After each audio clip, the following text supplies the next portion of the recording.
Tolín, que Tolly ahí me está. prende. ¿Sabés dónde las encuentro, Raquel? Para que sepas dónde encontrar la No, no, eso ya lo, grabación. eso ya lo descubrí. Eso ya lo En descubrí. documentos, al final dice Zoom. Ya lo encontré. Depende, depende de la Disculpen, capacidad de tu equipo, Raquel, esa es disculpen. la Hace un cuestión. ratito apareció un cartel que decía que esto se estaba transcribiendo y preguntaba si aceptábamos y yo puse aceptar, Sí, pero no sí. era grabando. No, Ahora pusiste transcribiendo para es grabar. que te pone subtítulos. Yo nunca Ah, bueno, bueno, te pones, listo. está bueno por ahí, si no escuchas bien, Ahora está dice, la bien. reunión se está grabando. Sí, Sí, sí, acá Ahora sí, también. se sí, está sí, grabando. Se está eso grabando, acepté. vamos a mutear todos los micrófonos, así no llega el ruido ambiente. Y vamos a hacer un... ¡Ay, Manuelita! ¡Hola! Perdón. Vamos a hacer un pequeño repasito de la vez pasada. Si me olvido de algo, ustedes me ayudan, ¿sí? Estamos entonces con las primas de Aurora Venturini. Me han llegado algunos mensajes por privado de lo mucho que se han divertido con este libro, aunque bueno, es un divertimento Con ella. con contradicciones, ¿no es cierto? Porque de pronto una se está riendo de cosas medio espesas. Bueno, entonces habíamos dicho la vez pasada, esperen que estoy silenciando algunas rebeldonas que no silencian sus micrófonos. Ahí está. Habíamos dicho que nos encontramos con varios procedimientos interesantes. La vez pasada dijimos eso, hoy vamos a rescatar otros. Una de las cosas que vimos, ¿sí? ¿Se acuerdan que hablamos de las condiciones materiales de la producción? ¿Sí? De la producción de este texto. Y que habíamos dicho que Piglia hablaba de las innovaciones como el grabador en su momento, cómo eso había modificado las condiciones de producción y con lo cual eso había tenido un impacto en el texto. Entonces, los textos de Walsh, ya que estamos en el 48 aniversario del asesinato de Walsh, eh, que es un texto donde rescata voces, el texto, por ejemplo, de Operación Masacre, pero también otros textos, al haber tenido la posibilidad de grabarlos, eso había tenido un impacto en la voz. No porque él fuera a transcribir tal cual, porque eso no es recuperar una voz, ¿sí? Sino porque tiene la oportunidad, tuvo la oportunidad de escucharlo un montón de veces, ¿sí? Que no es lo mismo que escucharlo una vez, tomar nota, que además eso genera una distancia entre el entrevistador y el entrevistado. El entrevistador o la entrevistadora no se puede entregar por completo a esa situación porque está preocupado por tomar nota. En cambio, el grabador le permitió estar en la conversación, hacer la repregunta, estar muy metido en esa situación y por otra parte escuchar una y otra vez ese texto. Y esto es lo que dice Piglia, impacta en el producto final, que es lo que vamos a llamar después la no ficción, este invento de Rodolfo Walsh. Entonces yo les decía que en el caso de Aurora Venturini nunca usó la computadora, nunca jamás, porque decía y lo creía, que estaba endemoniada. ¿M? Usó siempre la máquina de escribir, ¿sí? Hacía manuscritos con máquina de escribir. Pero, a su vez, en el caso de Las Primas, que fue un texto escrito expresamente para el concurso, del que se enteró 2 meses antes de que cerrara, ¿sí? Es un texto que fue dictado. Ella tenía una secretaria siempre y dictaba, pero este fue casi completamente dictado. Y si ustedes prestan atención, van a ver que como estaba muy apurada Aurora, porque no llegaba a este concurso y se había puesto con que quería concursar, aunque ella siempre fue una concursadora serial, ¿no? Concursó a todo lo que se enteraba, pero no se enteraba de muchas cosas, a menos que se lo dijera alguien, ¿no? Em, entonces, hay partes donde ella escribió a máquina. Y si ustedes lo leen con atención, van a ver que hay una diferencia en el texto, en la musicalidad del texto, que se nota cuando está dictado y cuando está escrito por ella misma. Entonces, en ese sentido, charlamos la vez pasada sobre el metadiscurso. ¿Qué es el metadiscurso? Es cuando en el texto literario se habla del texto literario. ¿Sí? Es decir, cuando en una novela, como en este caso, se habla de la escritura de la novela. ¿Está? ¿Me siguen? Si no se entiende, me lo dicen, ¿eh? Entonces, en este texto se habla un montón de, por ejemplo, la puntuación. Entonces, subrayamos esto porque la idea de la puntuación recorre todo el texto y es muy importante, ¿sí? Entonces, ella dice, si pongo punto, pierdo la idea. ¿Por qué? Si uno está escribiendo con la mano o está escribiendo a máquina, poner un punto es apretar otra tecla o poner un punto no lleva más que, no sé, un microsegundo. Pero si una está dictando, el punto, la coma, punto y coma, dos puntos, interrumpe la idea. ¿Sí? Entonces, ella trabaja con eso, porque lo toma, ¿sí? Toma eso como un material y lo toma en su trabajo. ¿Por qué les digo esto? Porque ella tiene una secretaria, les contaba la vez pasada, que es escritora, tuvo varias, porque las relaciones con Aurora eran siempre bastante complicadas, pero esta en particular es una escritora que además había ganado el concurso, yo les contaba, el concurso Aurora Venturini, el concurso que inventó ella misma y que ella misma pagaba el premio. En cualquier momento hago el concurso Raquel Robles, ojo. Entonces, podría perfectamente, con la cadencia con la que se habla, ¿sí? Poner los puntos y las comas, sin decir punto y aparte, sin decir coma, ¿no es cierto?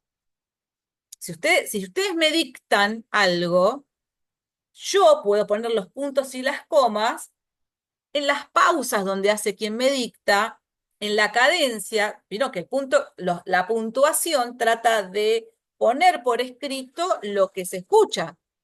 ¿Me siguen? O sea, los dos puntos se entienden, ¿sí? Pero ella evidentemente le dijo a la secretaria, los puntos y las comas los pongo yo, donde a mí me parece, ¿no? Entonces, ¿dónde pone ella punto? Donde cerró la idea, ¿sí? Ella viene hablando, aunque tiene ay, ¿cómo se llama? Ay, por favor, oraciones adentro de oraciones, ya me va a venir la palabra. O sea, son oraciones largas, complejas, Subordinadas. gracias, subordinadas, ¿sí? No son oraciones tipo Hemingway, ¿no? Quiero decir, una oración corta con un solo verbo, no, son oraciones largas con subordinadas, a veces con varias subordinadas, ¿no es cierto? Pero cuando ella termina la idea, entonces decir punto, decir coma, no la interrumpe, entonces dice punto. Y dice punto aparte, cuando va a pensar otra idea. Entonces ella toma esto como problema literario, lo toma como material y entonces va haciendo de la puntuación una progresión en esta idea de ser minusválida, pero ir progresando a ser cada vez un poquito menos minusválida. Entonces, ¿cuál sería, decíamos la vez pasada, la minusvalía de la protagonista? ¿Sí? Sería ella dice, cuando pienso, me aparecen vocablos cultos que cuando hablo no aparecen, ¿no? La vez pasada me decía alguien que la minusvalía era la dificultad de hablar, pero no es exactamente pánico escénico lo que le pasa, sino que ella piensa cosas cultas, pero cuando habla le sale sin cultura, para decirlo mal y pronto. Entonces ella toma el problema y dice, voy a agarrar el diccionario, ¿no? Y diccionario en mano, voy a hacerme, a hacerme de más cultura, hacerme de la cultura. Porque ¿qué sería entonces la cultura? Poder nombrar las cosas de manera más compleja. ¿Sí? Como para decirlo, eh, no sé si en criollo, pero como esta forma de decir de hablar en difícil. Pero no hablar en difícil para hacérmela difícil, sino hablar en difícil en el sentido de que las cosas tienen una complejidad que hasta no encontrar la palabra justa, no termina de completarse esa complejidad. Las cosas son cuando las nombro. Las cosas son cuando tienen una palabra precisa para ser nombrada, exacta, como diría Urondo, la palabra justa. Y esa palabra justa ella las va encontrando en el diccionario. Y fíjense que pone entre paréntesis diccionario. Y dice, yo nunca quise apropiar, digamos, decir que es mío algo que todavía no es mío. ¿Sí? Entonces, ¿cuándo es mío? Y cuando trafico esa palabra, la uso, y ya puedo decir que esa palabra, ese concepto, ese objeto ya es mío. Entonces ya puedo dejar de poner diccionario. Entonces, en la medida en que ella va usando el diccionario y se va apropiando del lenguaje, si ustedes se fijan, van apareciendo los puntos, las comas, el punto y coma. Y como metadiscurso, es decir, hablando de eh, poniendo este procedimiento, digamos, sobre la mesa, además va contando y dice, ustedes verán, ustedes lectores habrán visto que ya usó mejor los puntos y las comas. Ustedes lectores habrán podido apreciar que ya no me canso tanto, ¿sí? Porque cuando uno o una tiene que usar cosas que todavía no son propias, es muy cansador. Es como hablar en otro idioma, ¿sí? Un idioma que no se maneja como la lengua materna o que no se maneja tan bien, y bueno, queda de cama una, ¿no es cierto? Entonces, ella se cansa, usa los puntos y se cansa. Yo pongo un punto y me canso, dice. Tengo que salir a tomar aire. Y en la medida que el libro va avanzando, tenemos la historia que va progresando, ¿no? La trama que va progresando, pero también la escritura va progresando. ¿Me siguen? Bueno, eso es un poco lo que vimos la vez pasada. Vimos también algo de los errores voluntarios, ¿sí? Hay como en este mismo sentido, ¿sí? Hay algunos errores que son de la voz del personaje, ¿no? De Aurora Venturini. ¿Sí? Ella compone un personaje que comete algunos errores eh, voluntarios, ¿sí?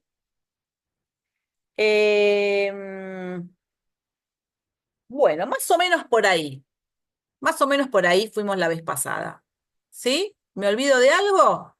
¿Hay algo que hayamos charlado y que quieran recuperar? De la El doble tema del personalidad. doble, Raquel. El Sí, doble, sí. señora. Muchas gracias. Muy bien. Gracias. Bien. Bueno, habíamos dicho que Aurora Venturini trabaja mucho, no solamente en este libro, sino en toda su literatura, trabaja el tema del doble. El doble es todo un tema, ¿sí? El doble que se usa en la literatura desde hace mucho, mucho tiempo, desde el 1800, no sé cuánto, no es exactamente una duplicidad, ¿no? Como dos personas iguales, sino que el doble, por lo menos de manera tradicional, es como la parte oscura, como la parte fantasmal, ¿sí? O la parte maligna inclusive. Lo más clásico es Dr. Jekyll y Mr. Hyde, ¿sí? Esa parte que como se escinde de uno, todos tenemos partes buenas y partes malas, pero en general están medio mezcladas, bueno, como si se escindiera esa parte mala y conformara una otra, una Raquel que concentra todo lo malo, ¿no? Yo les contaba la vez pasada que otro ejemplo precioso es El Conde Desmediado de Italo Calvino, donde juega, porque Italo Calvino es un gran jugador con la literatura, se divierte mucho, usa procedimientos para divertirse. En este texto que conforma una trilogía, la trilogía de nuestros antepasados, ¿no? Que está el varón rampante, el conde desmediado y el caballero invisible. Los tres se los recomiendo muchísimo. El varón rampante es una obra maestra, maestra. Pero en el conde desmediado lo que le pasa es que va a la guerra y le pega una bala de cañón y lo parte en dos. Y queda una parte buena y una parte mala, ¿no? Completamente buena, completamente mala. También les recordaba a Gasalla, que murió la semana pasada, con su personaje, las hermanas Malabuena, Eh, ¿sí? Raquel, perdón, en la novela Las Primas, ¿cuál sería el doble? Muy bien, gracias por la pregunta. Entonces, esa es como la manera más clásica de trabajar el doble, ¿sí? Pero después hay mucho en la literatura, los que vimos, por ejemplo, estuvimos juntos y juntas en Saer, ¿sí? Tenemos a los hermanos Garay, que vieron que no es que hay uno bueno y uno malo, pero bueno, hay uno que se va, uno que se queda, ¿sí? Hay uno que está buscando al otro permanentemente y nunca lo puede encontrar, ¿no? Digamos, hay como maneras, imagínense que esto empezó, les digo, en el 1800, bueno, ya a esta altura el tema del doble se va como haciendo un poco como más sutil, ¿no es cierto? En el caso de Aurora, habíamos dicho que como la familia es el tema que trabaja en toda su literatura, casi toda, pero la familia como organismo, de manera literal, como monstruo, ¿sí? En ese sentido, la familia, y su propia historia y su propia experiencia como parte de un organismo monstruoso llamado familia, bueno, en su caso yo les contaba que Aurora Venturini tiene una hermana menor que ella se llama Aurora Angélica y su hermana se llama Angélica Aurora. Y que, como ella nació en el 1921, su hermana en 1922, y en ese momento no era tan poco común anotar a los hijos cuando el padre le venía bien, capaz que cuando el padre tenía que ir a la capital, qué sé yo, y vivía en un pueblo, entonces, bueno, hizo 2 por 1 y anotó a Aurora cuando nació Angélica. Entonces tienen un documento con números contiguos, ¿sí? Entonces siempre ha habido una tremenda confusión entre quién es quién, ¿no? Pero no son gemelas, son hermanas. Con este papi y esta mami, que bueno, que hicieron de esta cosa rarísima de ponerle a las dos hijas los mismos nombres, solo que uno primero y otro después. Entonces, a partir de acá, en la literatura de Aurora Venturini, vamos a ver que siempre los personajes vienen de a dos, ¿sí? Entonces, tenemos a las primas, que son dos, ¿sí? Tenemos a una prima que se muere por un aborto mal hecho, ¿sí? Que está donde se ve más clásico acá, porque esta prima que se muere queda como en el estatuto de la inocencia, la, la, la bondad, la ignorancia respecto del sexo, una chica a la que han engañado, ¿no? Y que inclusive no, cuando el vecino eh, tiene relaciones con ella, el vecino por supuesto sabe lo que está haciendo y ella puede decir que le quedó doliendo la cotorra, o sea, no sabe exactamente lo que pasó, o sea, la inocencia completa a pesar de que no es la hermana más chiquita, pero es la inocencia. En cambio, Petra, ¿sí? Es la que sabe, por ejemplo, sabe que si se usan preservativos no se corre riesgo ni de enfermedades ni de quedar embarazada. Después se va a prostituir y después va a hacer una maldad, ¿no? Entonces acá estas primas que vienen de a dos, que son más clásico las hermanas mala buena, digamos, ¿no? Ella también tiene una hermana, ¿sí? Las dos son minusválidas. La minusvalía de nuestra protagonista podemos decir que es ser demasiado brillante, ¿no? Ella dice, yo qué culpa tengo de ser demasiado brillante, ¿no? Como una minusvalía, que entre paréntesis, Aurora, yo les conté que se recibió de psicóloga y que trabajó en la provincia de Buenos Aires en los llamados institutos de menores, ¿no? Y ella, que también les conté que conoció a Evita, eh, Evita no le parecía, como, como se decía en aquel momento, no creía en la psicología ni en esas pavadas, ¿sí? Pero Aurora, que si bien estudió en la Sorbona, también estudió en La Plata con un tipo que inventó un montón de test, ¿no? Que se dedicaba a la medición, ¿no? Una psicología menos del psicoanálisis y más de la psicología, pero ella aprendió mucho de las dos cosas. Y entonces, en sus institutos de menores, ella aplicó esos test. Entonces, cuando la conoció Evita, le llevó una lista de pibes que estaban más arriba de la media, ¿no? Eran como demasiado inteligentes, ¿sí?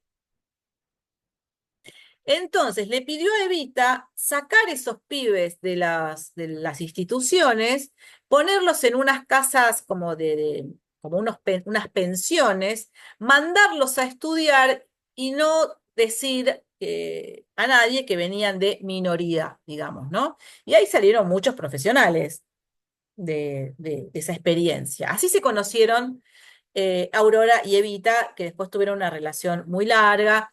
Ella se preguntó, parece en ese momento, si la iba a aguantar a Evita, ¿no? Porque Evita tenía su carácter, ¿no es cierto? Y después cuando la vio en acción, ¿no? En los institutos, que ella tenía como unas pautas, ¿no? Donde ella decía, en mis hogares, en mis institutos, ningún pobre se tiene que sentir pobre, ¿no? Entonces dio de baja toda la vajilla horrible, ¿no? Con cosas lindas, justo cuando ella la acompaña va a un lugar donde hay gente como una geriátrico, y entonces una chica, una asistenta, digamos, le dice la abuela que no le gusta la sopa. Y entonces Evita le dice, ¿es tu abuela? No. ¿No tiene nombre? Sí, se llama Hilda, ¿no? Entonces esas cosas le cayeron bien a Aurora y dice, sí, me parece que sí me la voy a aguantar. Y así empezó una relación intensa, como con estas dos mujeres que eran muy intensas las dos, ¿no?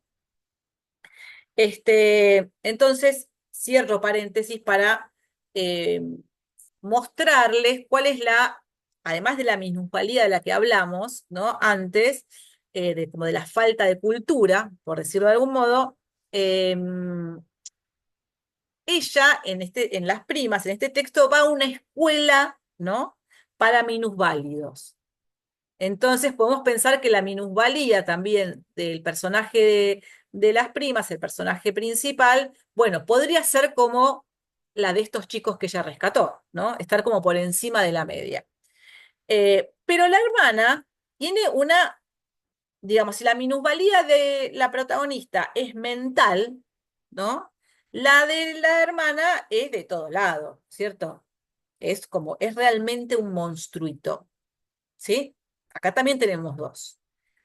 Tenemos dos tías, tenemos dos primos, ¿sí? Los personajes vienen de a dos, se duplican, ¿sí? Y eso le permite a Aurora, como a otros escritores y escritoras, mostrar como si fueran las dos caras de una moneda, ¿no? Vienen de a dos, pero de algún modo conforman uno, porque nadie es, ¿no? Una prostituta que no tiene inocencia. No, no es así, ¿no es cierto? Y nadie tiene una minusvalía mental que no impacta en el cuerpo. Y nadie tiene una minusvalía en el cuerpo que no impacta en el alma, por decirlo de algún modo, ¿no? Entonces, esta escisión permite como trabajar como a fondo un aspecto y el otro, pero que en realidad son una sola cosa. ¿Me siguen? ¿Sí? Muy bien. Bueno, vamos ahora sí a lo de hoy. Claro, yo Raquel asociaba el doble entre Petra y Yuna. ¿Cómo? Claro, yo asociaba este doble, poniendo un ejemplo, en que lo que era Petra y lo que era Yuna. También, porque los dos, como las dos van quedando solas, van Claro, quedando, digamos, sin su doble, ¿no? Van conformando las primas el doble, ¿sí? También acá hay un doble, como dice Teresa. La prima Petra, la prima Yuna. La prima al- Yuna, que sabe un montón, que estudia siempre, qué sé yo, la prima Petra, que se ocupa del oficio más antiguo del mundo. La prima Yuna parece no tener cuerpo, prácticamente. Son muy claro, ahí polarizados. el cierre se da cuando Petra se casa con el italiano y es como que ahí hay una separación total porque Yuna descubre la verdadera característica de Petra. Claro, ahí Petra muestra, digamos, su doblez, o no Claro, doblez en el sentido del doble, sino su maldad, ¿no es cierto? claro. Ahí muestra su maldad pero fíjense, su maldad, la maldad, ya vamos a ver en otros textos, pero eh, lo- la maldad está muy asociada a la sexualidad, ¿no? Entonces, cuando Petra se engancha a un punto, digamos, un tipo, muy cerca del oficio más antiguo del mundo, en el sentido de que no hay, no es que se enamora, sino que, bueno, encuentra como si fuera un cliente eh, millonario, ¿no? Claro, Eh, Ahí es donde aparece la maldad de Petra, porque antes eran muy compinches, eran amigas, se complementaban, vivían, o sea, ahí donde Yuna iba a trabajar en su trabajo, la otra trabajaba en el otro, donde una no cocinaba, la otra sí, o sea, ¿no? Como una convivencia muy linda, hasta que aparece el la tipo, verdadera, ¿sí? la Hasta que verdadera aparece el... cara de Petra. Pero de cualquier forma, a mí lo que o sea, en ese momento es como que Yuna, toda esta cuestión, cuando el italiano le hace toda la postura de que, bueno, que él se va a casar con Petra y que va a ser, que no la moleste más Yuna, es como que Yuna en ese momento descubre realmente lo que era Petra. Hasta ese momento, Exactamente. Ahora, claro, fíjense que el tipo podría perfectamente haberse casado con Yuna, ¿sí? Pero Yuna no tiene, no, o sea, insisto, las protagonistas de Aurora siempre piensan a la sexualidad, inclusive habla de, por ejemplo, de cuando la engendraron a ella, de un modo muy, ¿no? Nos engendraron en un acto abominable. O sea, la sexualidad de sus padres, a los que ella llamaba mis progenitores, está también asociada a lo horrible, ¿no? La sexualidad es una porquería. Entonces, Monstruoso siempre. entonces, bueno, digamos que el cuerpo mete la cola eh, y se arma un desastre. Ahí ella ubica una escena que la pueden ver si ustedes siguen leyendo a Venturini en otros textos, que es la escena del chico en la bicicleta, ¿sí? Cuando ella ve pasar un chico en la bicicleta, que es muy lindo y qué sé yo, parece tener una nota autobiográfica, eh, no pasa en este texto, parece haber pasado en la realidad de su familia. Ella se queda como embelesada con este chico en la bicicleta, que compara con Gary Cooper, etcétera, y le escribe una cartita, ¿no? Entonces la madre se entera, una cosa muy inocente, ¿no? Ella era muy, muy chica. Em, entonces, la madre se entera de la cartita y se enoja muchísimo, la pone en penitencia, la reta y le dice, qué pronto se te calentó la cola. Y entonces lo que ella dice es que una cosa que era inocente, como del amor infantil, la madre lo convirtió en una cosa fea eh, y además sexualizada. Entonces como quedó conectado lo sexual con lo feo, con lo abominable. ¿Está? Eh, También acá me dicen si Yuna es el alter ego de la autora. Las protagonistas siempre son el alter ego de Aurora, teniendo en cuenta, ella dice, yo siempre digo la verdad, ¿sí? Siempre cuento la verdad, pero la verdad, ella dice, la verdad de mi subconsciente. Entonces, no es que la verdad no necesariamente son los eventos, eh, las anécdotas que cuenta, sino, bueno, esa dice que destila en el texto su subconsciente, dice ella, o inconsciente, podemos decir.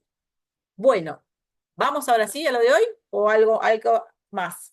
Sí, Raquel, yo te Sí, quería preguntar a ver si te parece adecuado o no una de las parejas de dobles que yo vi en la novela, que son los dos profesores, ese avalorio de los santos apóstoles, va, es una de las cosas que me hizo reír en la novela, ¿no? Semejante nombre. Y José Camaleón, este, ¿por qué pienso que se pueden ver como dobles? Porque este José termina siendo un perverso, porque abusa de todo, porque se instala en la casa, pero sobre todo abusa de esa pobre criatura minusválida, ¿no es cierto? Y ese avalorio aparece como muy inocentón, ¿no? Porque la supuesta novia lo engaña ante sus propios ojos y demás. Entonces, ahí también, entre esos dos profesores, veía esta cuestión de dobles características. No sé si te sí, perfecto, parece perfecto, adecuado o perfecto. no. Y Sí, te escucho. no, y también pensé, yo no recuerdo en cuál de los festejos que hacen en la casa, Yuna afirma que estuvieron un rato dos primos, ¿no? Que no Sí, tienen no, sí, sí. bueno, dos primos y que trajeron unas botellas de champán y de champán. al rato se... No se la llevaron. La madre de Yuna, dice que esos primos nunca estuvieron en la fiesta, porque están muertos, esos están muertos. Entonces, no me acuerdo si ella lo afirma o la madre, pero bueno, se habla de fantasmas. Y ahí el tema del fantasma también es muy frecuente en el trabajo literario del doble, ¿no es cierto? Había Pero, perdón, pensado en estas Susana, dos cuestiones per- acerca de las per- otras. perdón, Susana, pero también ella habla del cementerio de los primos. Una cosa, en algún momento dice como que venían del cementerio. Yo no entendía muy bien si razón, vivían en el cementerio Sí, o muy algo. bien. tenés razón. Lo fantasmal es parte, como decíamos, de la idea del doble, porque el doble puede ser un otro, ¿no? Encontrarse con uno mismo, ¿no? En la calle, como vimos la otra vez, o esa parte fantasmal, ¿sí? De uno mismo, como yo les decía, Dr. Jekyll y Mr. Hyde, fíjense que son la misma persona, ¿sí? Solo que de pronto aparece lo monstruoso y de pronto aparece la persona que puede manejarse en la vida, ¿no? Entonces, el otro, el doble, es eso fantasmal, es eso que eh,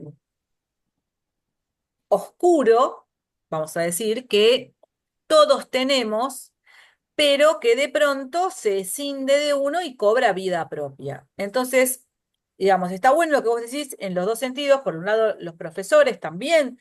Yo digo, fíjense, cuando aparece un personaje siempre aparecen de a dos. Es raro que aparezca un personaje que no tenga su doble, ¿sí? Y por otro lado, los primos pueden ser una condensación del doble de las primas, porque el libro se llama Las Primas y de pronto aparecen los primos, ¿no? Que no se sabe si están vivos o están muertos, pueden ser fantasmas, pero las botellas después existen, porque esas botellas después se descorchan y se beben. Entonces, alguien las trajo. Entonces, en esa ambigüedad, bueno, no sabemos muy bien si son fantasmas o no son fantasmas. ¿Sí? Muy bien, muchas gracias por los aportes. Y hoy les quería traer dos cositas, dos detalles que me parece que son interesantes. Por un lado, la literalidad, ¿no? Cómo trabaja Aurora con la literalidad. ¿Qué quiere decir la literalidad? Nuestra lengua tiene, por supuesto, eh, metáforas, metáforas no necesariamente poéticas, sino metáforas que usamos para hablar. Todo el tiempo usamos metáforas, ¿no? Es decir, reemplazamos un objeto con otro, ¿no? Un objeto del lenguaje con otro objeto del lenguaje, ¿sí? Cuando, qué sé yo, no estamos queriendo hacer poesía cuando decimos se me rompió el corazón, ¿no? Vi lo que está pasando y se me rompió el corazón. No estamos tratando de hacernos las poetas, sino que nuestra forma de hablar, nuestra lengua está llena de metáforas, ¿sí? La metáfora reemplaza un objeto del lenguaje con otro. ¿Sí? No es una comparación, no es de tu boca como una frutilla, sino la frutilla de tu boca. O sea, reemplazo, ¿sí? La palabra boca por la palabra frutilla, ¿está bien?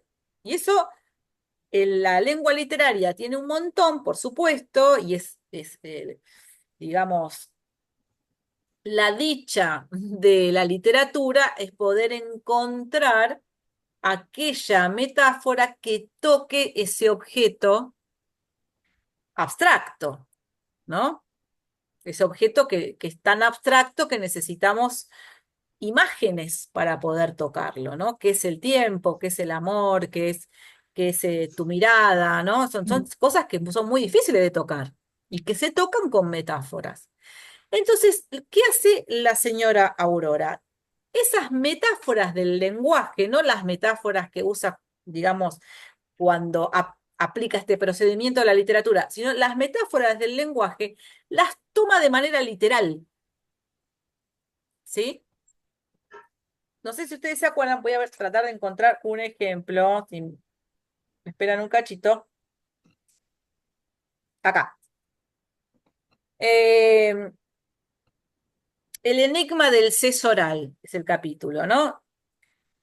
Dice así: el profesor es mi apoderado. Petra, que es mal pensada, me dijo que tuviera cuidado con los apoderados, que se avivan con los dineros y bonos, etcétera, de los que confían en ellos y que lamentaba no ser mayor de edad para ser ella mi apoderada, porque ella sí tenía las manos limpias. Y eso llamó mi atención, porque nunca noté que el profesor las tuviera sucias, pero no dije nada, acordándome de lo que aconsejaba la abuela, ya difunta, la madre de mi mamá, de que en boca cerrada no entran moscas, y aunque tampoco comprendo el dicho, intuyo, palabra del diccionario, que concuerda con el parlamento de mi prima. ¿Sí? Entonces, acá hay dos objetos, ¿no? Uno es las manos limpias y otro es el dicho, en boca cerrada no entran moscas, ¿sí? Que digamos, ella intuye en este dicho que no quiere decir exactamente que te va a entrar una mosca, pero como si no tuviera todavía, porque tiene que usar el diccionario, la profundidad necesaria en el lenguaje para comprender qué quiere decir, pero comprende que es un procedimiento. ¿Sí? ¿Me siguen? Comprende que en boca cerrada no entran moscas. Si lo piensa de manera literal, no estaría entendiendo. ¿Sí? ¿Qué quiere decir? ¿Cuándo le entró en la boca una mosca a alguien? No entiendo. ¿Dónde están las moscas que me atacan y que si yo no cierro la boca me entran? ¿Sí? Entiende la analogía, es decir, que es un dicho, es una forma de decir tanto como las manos limpias. ¿Sí? Puede comprender eso, pero no comprende qué quiere decir con las manos limpias, porque el profesor nunca las tuvo sucias y Petra tampoco particularmente limpias. ¿Se me siguen? Entienden las dos situaciones que son formas de decir, pero no logra capturar exactamente por qué se usan. ¿Por qué no dice que el profesor es corrupto o la puede cagar? ¿Por qué dice las manos limpias o las manos sucias? ¿Me siguen? Entonces, quienes estuvieron conmigo, me acompañaron hace un montón ya de tiempo que vimos Kafka, ¿recuerdan? Que Kafka utiliza en su literatura un procedimiento muy particular que es, por un lado, literalizar las metáforas y literalizar el significado de las palabras, o sea, usarlas de manera literal, pero a su vez usarlas con todas las acepciones que tiene esa palabra o ese dicho. Vamos a pensarlo de vuelta, más despacito, ¿sí? Cuando uno dice, este es el bicho de la familia, ¿sí? No está diciendo que esta persona es un bicho, literalmente. Está diciendo que esta persona es el raro de la familia, esta persona es el chivo expiatorio de esa familia, ¿no es cierto? Entonces, ¿qué hace Kafka? Lo literaliza el dicho y escribe la metamorfosis, donde alguien se convierte en el bicho, pero es el bicho de la familia, ¿sí? No es un bicho que de pronto se convierte no es exactamente una cucaracha, no importa, en una cucaracha o un escarabajo y vive su vida de cucaracha y escarabajo y qué sé yo, va por las casas tratando de comer cosas en las mesadas. No, es el bicho de la familia. ¿Sí?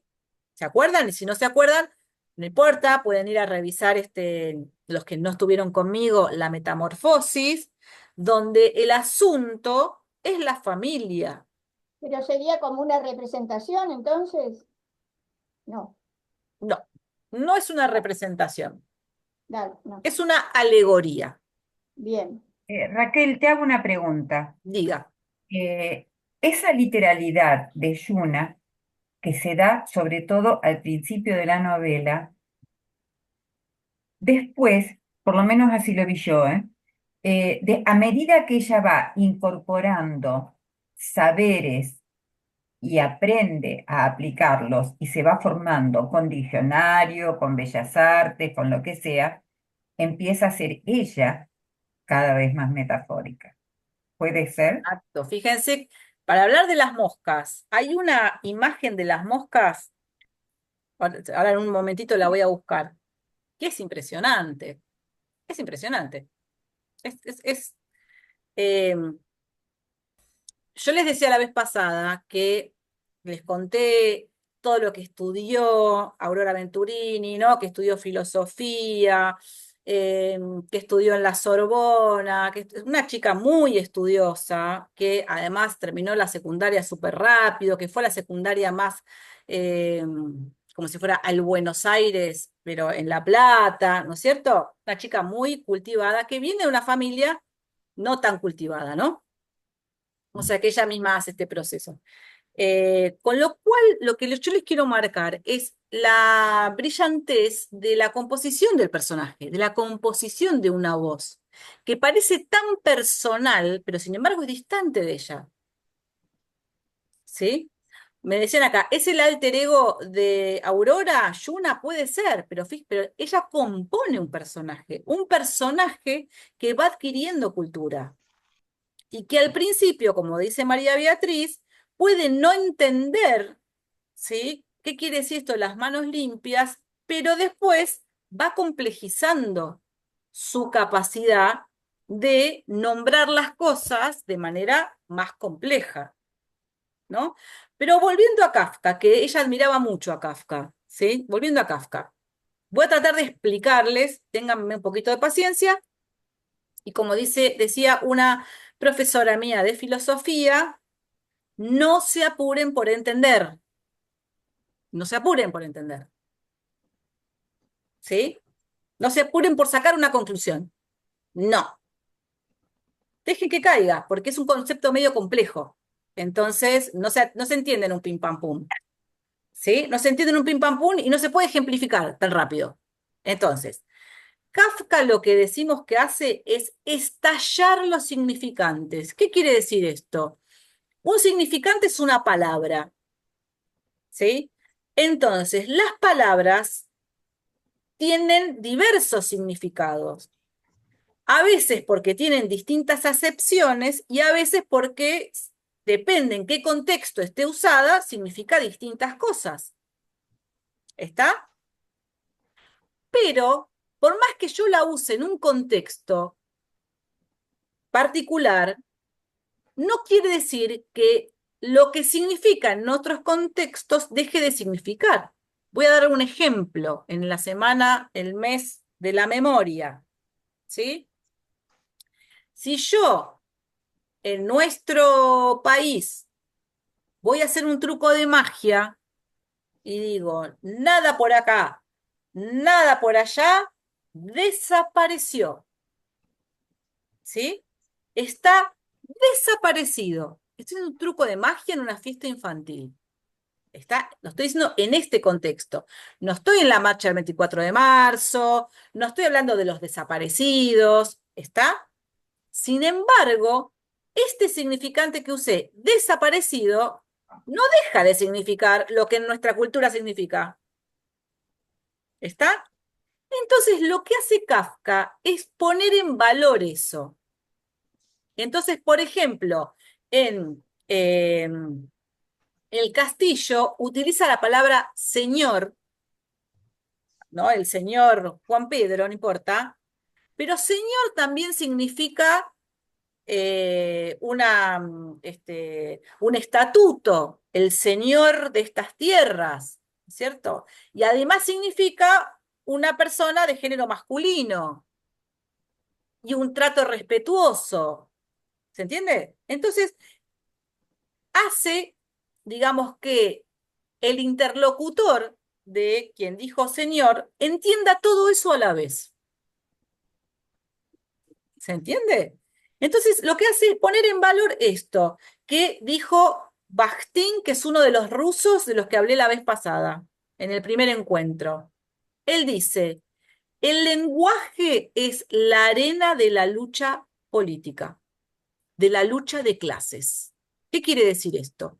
Que cada palabra va acumulando sentidos en relación a la historia social de ese momento. Porque antes de la dictadura, desaparecido no era nada, más que desaparecido, que no está. En nuestra historia, desaparecido acumula un sentido, porque no deja de querer decir que algo simplemente no está, que estaba y ahora no está. No es solamente una categoría política o un estatuto que existe en el registro civil.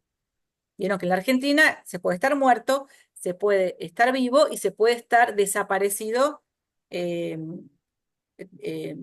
¿Cómo es? Eh,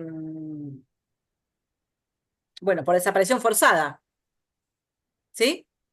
Es algo que está en el registro civil, en el registro de las personas, en el RENAPER. O porque se fue, o porque se fue. Exacto, pero a Sí, su ahí hay vez, una diferencia, Raquel, justamente en lo que es desaparecido, que puede ser alguien que se fue del país, abandonó la familia y lo que sea, y la desaparición forzada, como recién indicó por alguien. supuesto Son que dos figuras lo que le quiero mostrar es distintas. esto. Depende del contexto en que se use la palabra, quiere decir, che, hace un montón que no te vemos, estás desaparecido vos, ¿sí? Lo que dice Kafka, lo que pone en valor, es que aunque yo diga este comentario, que no tiene nada que ver con la desaparición forzada de personas, sino que hace un montón que no te vemos, no deja de querer decir, no se deja, digamos, quienes escuchan eso, no dejan de escuchar también la palabra desaparecido en el contexto político, histórico en el que vivimos. ¿Se entiende? Se escucha a la vez. Te Es como que impacta la palabra. Y a la vez tiene, entendés que está hablando de otra cosa. claro, ¿Me siguen? sí, ¿Sí? Es un poquito complejo, pero estoy sí. segura que más o menos lo podemos entender. Entonces, volvamos a Aurora Venturini. ¿Sí? Ella pone en valor que las manos limpias quiere decir las manos limpias, a la vez que las manos limpias quiere decir que soy honesta. ¿Me siguen? Pero que yo digo, las manos, ¿se acuerdan de ese que se postulaba no sé qué cosa y decía las manos limpias de los jubilados? Corso Gómez. ¿Eh? ¿Quién era? Corso Gómez. Gracias. Bueno, Sí, Corso mostraba las Gómez, manos y sí. lo hacía lo hacía literal y figurado, porque mostraba las manos limpias de los jubilados, decía. ¿Sí? Mostraba las manos. Entonces, ella entiende, pone en valor que al mismo tiempo que yo digo las manos limpias, estoy diciendo soy honesta. Es decir, el lenguaje no es lineal, el lenguaje tiene cosas escondidas. Cosas que entendemos y cosas que no entendemos del todo, pero que impactan igual. Igualmente impactan.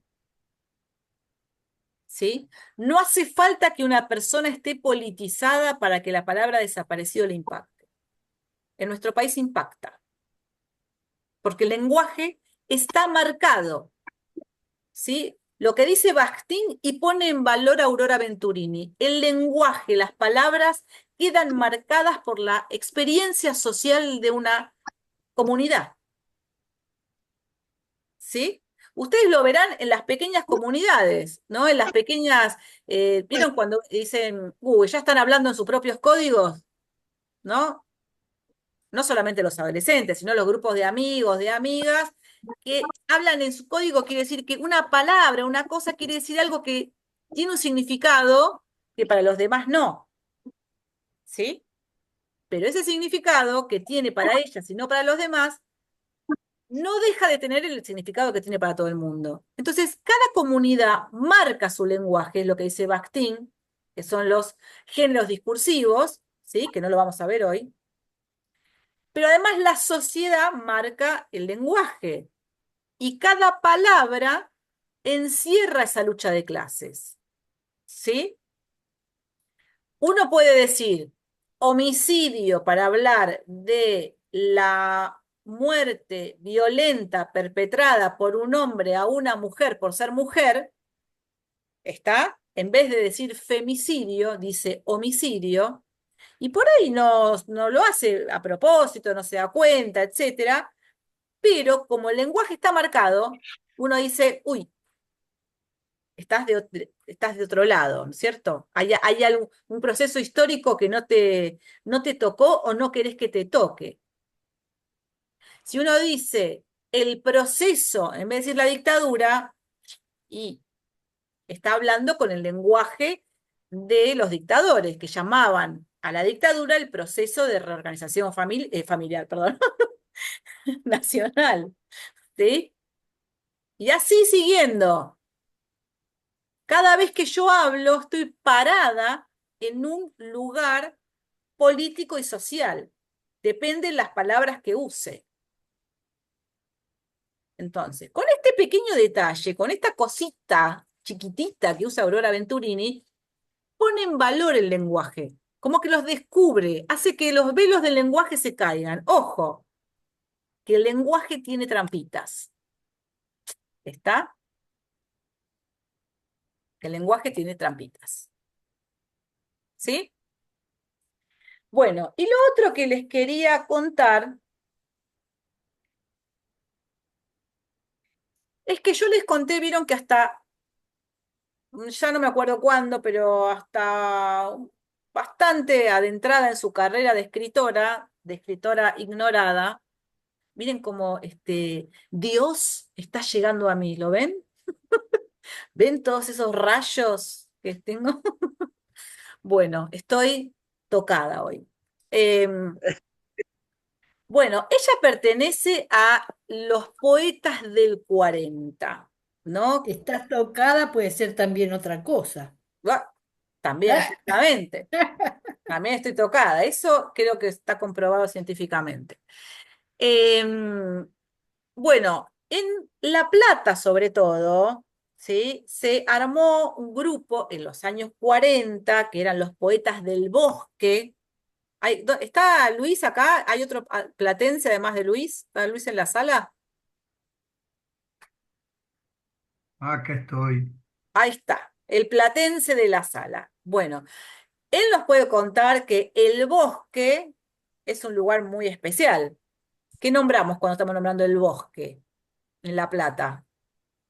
En La Plata es el pulmón de oxígeno y de árboles que separa el casco urbano el casco urbano originario de lo que después pasó a ser Berisso y Ensenada, que también era La Plata, que era de ahí al río, digamos.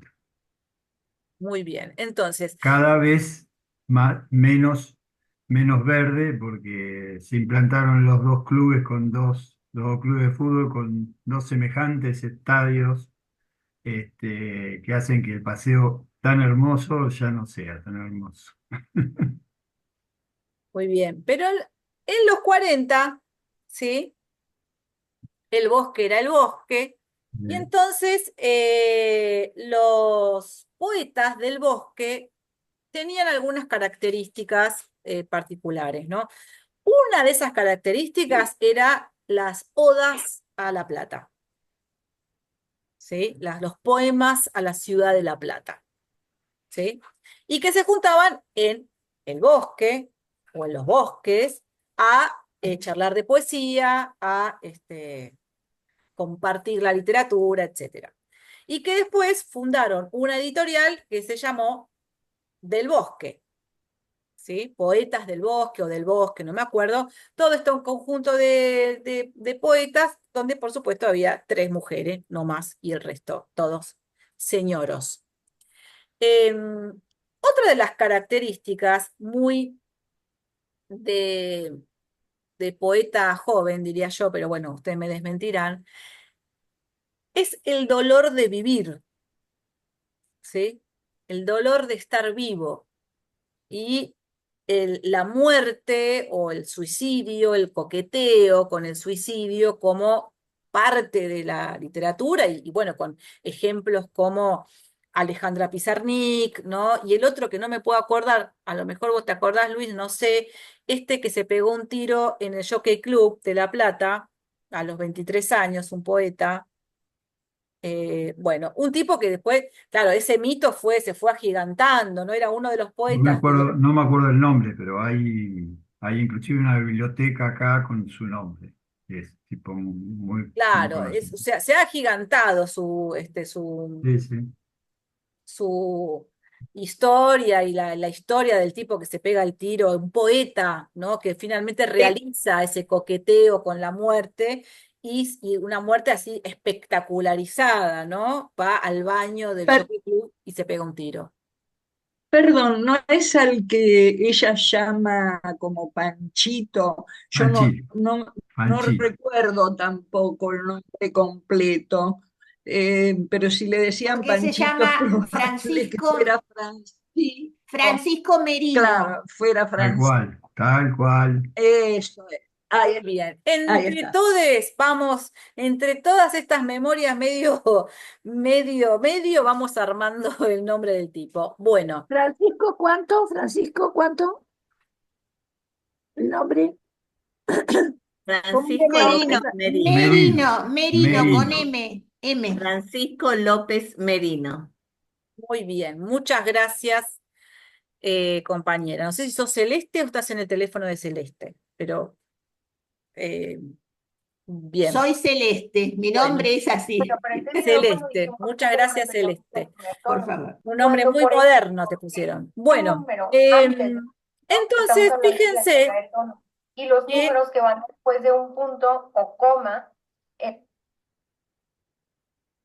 ¿cómo? Está abierto micrófono. Sí, a ver si vamos a resolver. ¿Dónde está? Acá.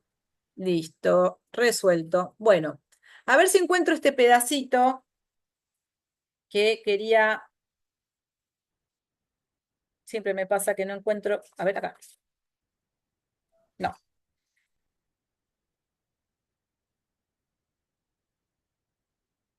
Bueno, ustedes lo van a ver. ¿Por qué nacimos? ¿Sí? Petra me abrazó fuerte y exclamó: ¿para qué habremos nacido? Y yo le contesté que nacimos porque a la pareja le vino ganas y no usó preservativo, y ella me dijo que siempre los usaría, que no traer hijos degenerados a este mundo también degenerado y amargo, y abrazadas lloramos un océano de lágrimas como nunca lo hubiéramos pensado. Yo de cuclillas porque de otra manera nunca podría haber concretado el único abrazo y lagrimeo que apretó y humedeció el crecido crepúsculo y nos hizo bien a las dos, ¿no? Entonces, esta idea también atraviesa todo el libro de las primas, ¿no? Esta idea del dolor de vivir, de por qué nacimos, ¿no? De la monstruosidad que genera el acto degenerado de los progenitores, ¿no? Como esta idea que viene como de esos poetas y de los poetas malditos, que vamos a ver en el próximo libro, que ella admiraba un montón, ¿no? Entonces, hay algo de la poesía que sin ser poesía en términos clásicos, ¿no? Ni prosa poética tampoco, por lo menos en este libro, hay algo que se trae ella de la poesía, que es este asunto, ¿no? De los poetas malditos, ¿no? De la tragedia de estar en un mundo tan desgraciado, y la tragedia de estar en la familia, que también es una monstruosidad. Otro paréntesis que les hago es que entre los trabajos que ella tuvo, mucho, trabajó mucho en el Cotolengo Don Orione, ¿no? Y en todos los lugares donde trabajó, también en el Almafuerte, donde yo también trabajé, del Almafuerte de La Plata, que es un instituto de menores que está bien siempre catalogado como un lugar peligroso y de chicos malos. Y cuando ella le preguntan, ¿y cómo trabajabas o qué método usabas? Y ella siempre dice el cariño, ¿no? Entonces, siempre habla con mucho cariño de sus monstruos, ¿no? Tanto los monstruos como en relación a la peligrosidad, a la acepción de la palabra como peligroso, como los monstruos del Cotolengo Don Orione, ¿no? Donde hace 50 años o más, o menos, cuando nacía un niño con múltiples discapacidades, el médico le decía, y llévalo al Cotolengo, ¿no? Ya vas a tener otro hijo, como este no es muy hijo, es una cosa que salió mal, un engendro, ¿no? Entonces ahí, en el Cotolengo Don Orione, había monstruosidades de todo tipo, ¿no? Ella dice, bueno, había una chica sirena que tenía las piernas unidas, siameses unidos eh, por lugares extraños, cabezas gigantes, más dedos, menos dedos, bueno, ¿no? Todo tipo de diversas eh, eh, deformidades, monstruosidades, al hablar de ella, pero que con las que ella trabajó con mucho cariño, ¿no? Entonces, los monstruos en la literatura de ella, vieron que están tomados, tratados, no dejan de ser monstruos, digamos, ¿no? No dejan de ser monstruosidades, pero al mismo tiempo con una cotidianidad, con un manejo tan, fíjense todo lo que ella cuenta, aunque ella le da asco, qué sé yo, de la hermana, ¿no? Que por un lado es una cosa muy espantosa, pero al ser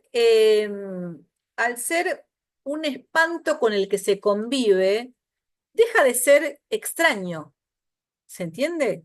Es monstruoso, pero no es la monstruosidad de lo siniestro. Lo siniestro es, según Freud, lo familiar que se vuelve extraño, ¿no? No es una cosa que está dentro de la familia y que es lo otro, ¿sí? La hermanita es una chanchada, es una cosa asquerosa, pero es la hermana. Claro, cuando le regala No tiene estatuto del coso que tenemos encerrado en un cuartito. claro, es cuando le regala la famosa silla de ruedas, toda adornada y toda llena o sea, le cambia la silla de ruedas Sí. cuando y Eh, se la adorna y Pero realmente. con también todo lo que a cambia, ella le produce la hermana, ¿no? Cuando es más chica y todo porque es muy escatológico, ¿no? Come, caga, o sea, justamente es un cuerpo que no ha sido atravesado por la cultura, ¿sí? No tiene un solo atravesamiento de la cultura. O sea, hace lo que le pinta. Si mientras está comiendo tiene la necesidad de cagar, caga, ¿no es cierto? Aunque después descubre, parece no poder hablar, ¿no? Pero después descubre que adentro de ese cuerpo que es deforme y que además no ha sido atravesado por la cultura, parece haber alguien que no está tan fuera de la cultura, ¿sí? Es decir, no es alguien que no entiende nada, ¿está bien? Porque ella parece entender que va a tener un bebé, quiere una cunita, puede hablar, puede expresar sus deseos, ¿no? Entonces, ¿qué les quiero decir con esto? Que el modo en que ella trabaja lo monstruoso no es el monstruo como lo ajeno, sino como lo nuestro, ¿sí? Es como decir, será un monstruo, pero es nuestro. Es nuestro monstruo. Y no es Perdón, menos pero monstruoso, no es menos monstruoso que la madre, ¿sí? No es menos monstruosa que ella misma, ni que la prima a la que le sobra un dedo y parece que tiene un enanismo. Todos tienen su monstruosidad. Algunos en el cuerpo y a ojos vista, y otros no tanto, como decíamos antes, el profesor es un auténtico monstruo. Es un auténtico monstruo. Y el vecino que deja embarazada a la otra prima, también es un monstruo, y Petra lo castiga monstruosamente. Todos son monstruos, todos somos monstruos. Ella lo pone en valor. Cuando digo lo pone en valor, como lo muestra, lo deja para afuera. ¿Sí? ¿Me siguen? ¿Estamos bien? Muy bien. Bueno, Yo lo que quería decir es que ella también va cambiando en relación a Betina. La descripción que hace de Betina al principio no es la misma que a lo largo de la historia. Es como que ella se acerca a la hermana en un momento. Empieza a considerarla más un ser humano, ¿no? Por lo menos es la impresión que a mí me dio. sí, ella la empieza, por eso digo que es como si fuera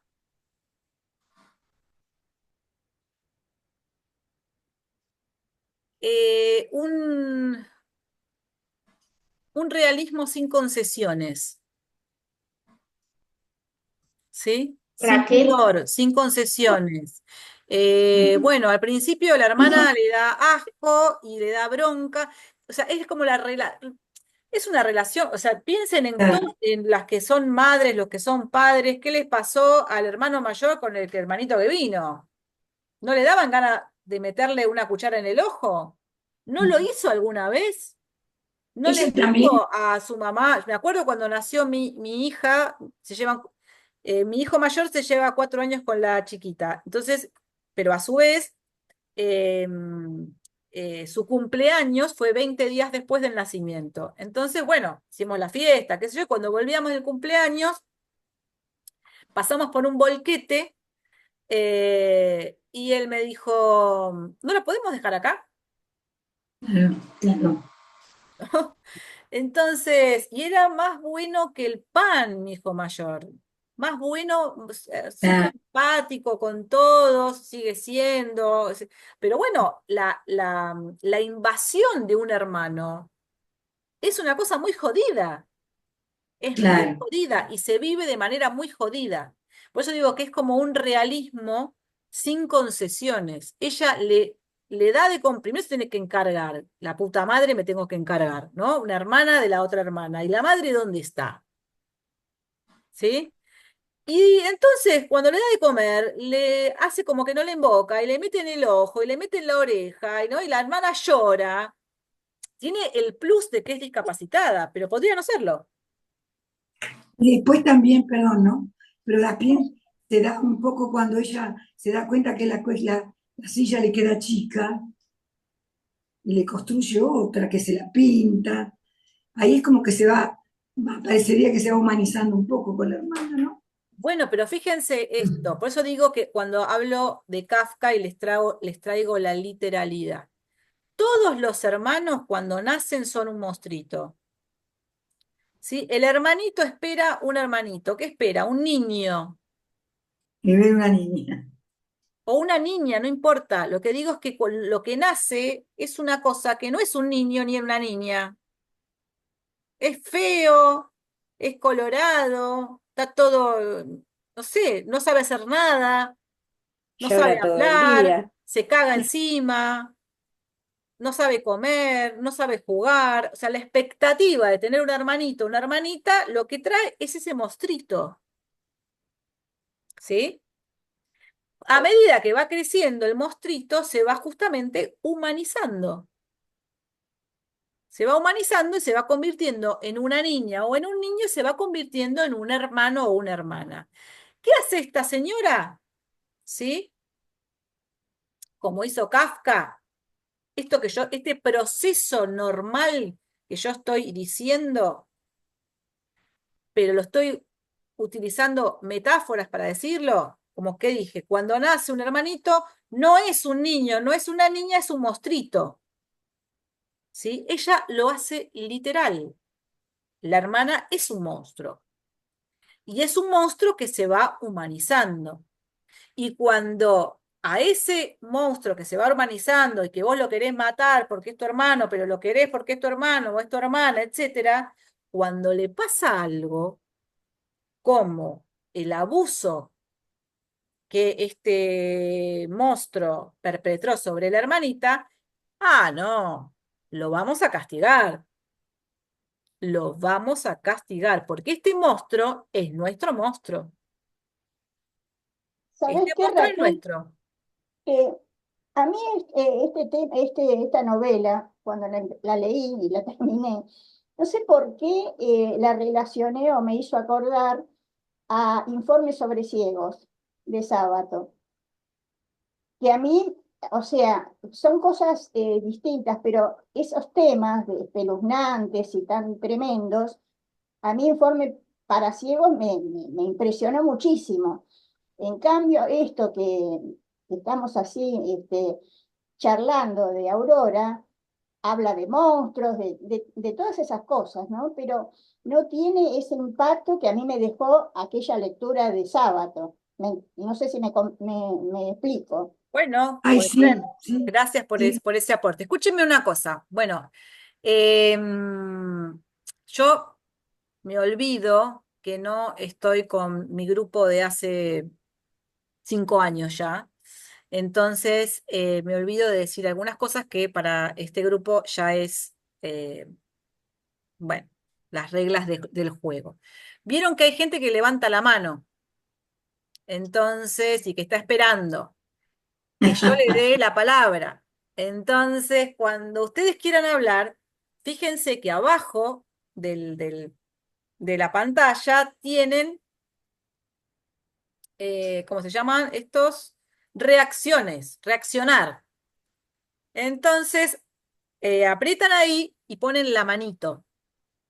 Y yo les doy la palabra, porque así yo parece que no los estoy viendo, pero les estoy viendo, y cuando me parece que hay un hueco, les doy la palabra. ¿Sí?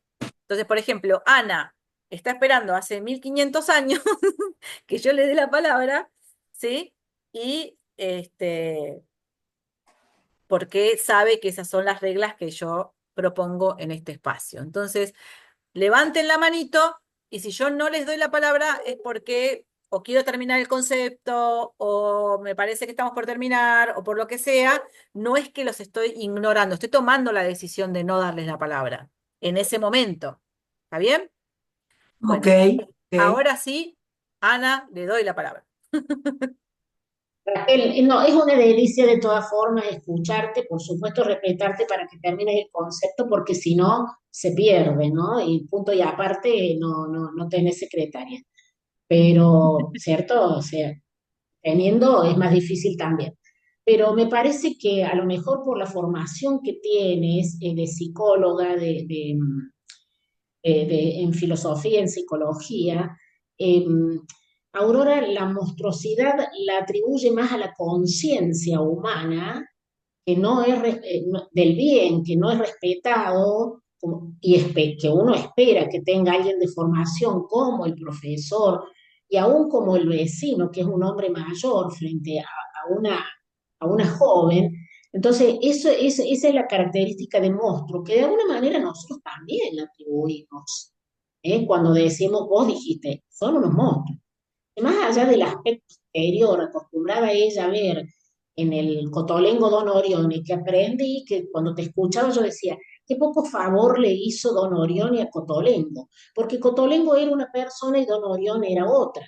Entonces yo cuando te escucho decía, "Che, qué poco favor que le hizo al colega". Pero bueno, no me agrada totalmente, me parece mentirosa, me parece manipuladora en su escritura. No la conozco demasiado, pero pero esto de atribuirle en cuanto a lo ético y a lo esperado de una persona la monstruosidad y que no sea necesariamente exterior, me parece fabulosa, me parece fabulosa. Eso, que uno Gracias. siempre espera, eso. Susana y Teresa están ahí, pero esperen un cachito porque quiero decir algo antes que se nos acabe nuestro queridísimo tiempo, que es lo siguiente. Piensen las monstruosidades de los textos de Aurora en el sentido kafkiano, ¿sí? De poner en algo visible, poner en el cuerpo, ¿sí? Algo que ella quiere mostrar. Entonces, lo primero que quiere mostrar Aurora es que la familia es un organismo monstruoso. La institución familia, ¿sí? No puede no engendrar monstruos, porque la institución es una monstruosidad, la institución familia, ¿sí? Fíjense qué fuerte que es para una señora que nació en 1921. Algo que es una cosa bastante moderna, esta idea de nuevas identidades, ¿no? Por eso digo, hay una cosa muy compleja en Aurora. La vez que viene vamos a pensar un poquito algo que venimos viendo, ¿no? Del peronismo de Aurora, que es un peronismo estrambótico, pero vamos a pensar un poquito mejor, eh, eh, más allá, como yo decía en chiste la vez pasada, que el peronismo tiene muchas cosas estrambóticas, ¿no? Muchos personajes estrambóticos, que uno diría, ¿cómo esta persona se dice peronista y esta otra se dice peronista y son el día y la noche, ¿no? Políticamente hablando. Pero en el caso de Aurora tiene una particularidad, ¿no? O varias particularidades su ser peronista. Pero bueno, lo que les quiero decir es que el primer monstruo es la familia, ¿sí? Y ella pone en juego su propia experiencia familiar. No sé si su propia familia, pero su propia experiencia familiar la pone como material para escribir sus textos. ¿Sí? Entonces, ¿qué quiero decir con esto? Con su propia experiencia familiar no dice, mi familia fue un monstruo, ¿no? Sino, la familia es un monstruo, yo me pongo como ejemplo, pero cualquier institución familiar es una monstruosidad. ¿Está? Entonces tenemos esto y tenemos la idea más kafkiana, que igual esto es muy kafkiano, la idea de que la familia es una institución, es muy kafkiano y muy Foucaultiano, solo que Kafka vino antes que Foucault. Es decir, todo lo que en una sociedad de clases se expresa en su gobierno, en sus instituciones como la justicia, etcétera, se expresa también en la biopolítica de la familia y a su vez en la biopolítica de los cuerpos. Eso dice Foucault. Pero eso en su literatura muestra Kafka, ¿sí? Todos los padres son jueces y son patrones y son dueños. Es como un sinónimo, ser padre, ser dueño, ser patrón, ser juez, ser dictador, es todo lo mismo. ¿Está? Bueno, Aurora lo trabaja de esta otra manera. Lo otro que les quiero decir, que yo se los voy a subir ahora al grupo, Dina, nuestra queridísima Dina, mi querida Dina, hizo un aporte, dos aportes. Uno que es el grotesco en la literatura, ¿sí? Yo se los voy a poner en el grupo. No me termina a mí de satisfacer la idea de que la literatura de Aurora se encuadre en lo grotesco, pero sí es una mirada que nos puede iluminar unas cuantas cosas. Y por otro lado, también me mandó el cuadro de Modigliani, que Modigliani es uno de mis pintores favoritos de la vida, que es el de la mujer con corbata, que ella cree que es, ¿no? Vieron que la autoestima de nuestra personaje está intacta, ¿no?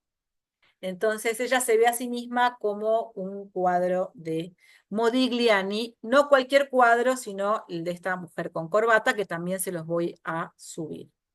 Bien. Lo tercero que les quiero decir es que si ustedes están de acuerdo y no están ya hartos de Aurora Venturini, ¿sí? Esta es una cosa, esto es una asamblea parateada. ¿Qué quiere decir esto? Que hacemos una asamblea, pero la última palabra es mía. ¿No? Pero si ustedes quieren leer otro libro de Aurora Venturini para cerrar el ciclo Aurora, pónganme el dedito, ¿sí? Así hacemos una pequeña cuenta, y si no, pasamos a otra escritora. A ver, miro por acá. Tenemos unos deditos. A ver por acá, otros deditos. Y otros no deditos, ¿eh? También estamos, algunos están hartos de Aurora Venturini, por lo que veo. Es que algunos estamos subiendo la mano, si ponemos, subiendo la mano físicamente. Sí, sí, sí, sí, no, los veo a todos, con la mano, la manito física y la manito dedito. Bueno, entonces, he visto mayoría de deditos, vamos a leer un último libro de Aurora Venturini, que tiene un montón, como ya vimos, escribió a lo loco, que es Nosotros los Caserta. Para libro que fue publicado después de Las Primas, pero fue escrito antes de Las Primas. ¿Sí? ¿Cómo es, profe? ¿Cómo es? Nosotros los Caserta. Caserta como apellido. Nosotros los Caserta. ¿Sí? ¿Vas a poner el PDF, profe? Por supuesto, voy a poner el PDF. No, nadie tiene que ir a comprar ningún libro, que sale petrodólares cada librito. ¿Mm? Hay que entregar un órgano para comprar un libro. ¿Te das cuenta? Es verdad. Y lo otro que les voy a subir, que está en Instagram, pero no todo el mundo tiene Instagram, es un videíto que hice yo y un audio. Les digo de qué se trata. Un videíto que les cuento cómo se hizo el audio, que les voy a mandar, que es un texto mío en la voz de Juan Diego Boto, que es un actor argentino que bueno, su familia se exilió en España y vive en España desde entonces y actúa, es el protagonista de Martin H., es el protagonista de Roma, bueno, está en Netflix, está en Hollywood, qué sé yo, es un actor ahora muy famoso, un joven muy guapo, cuyo padre está desaparecido también, y era actor también, guapísimo también, actor del San Martín.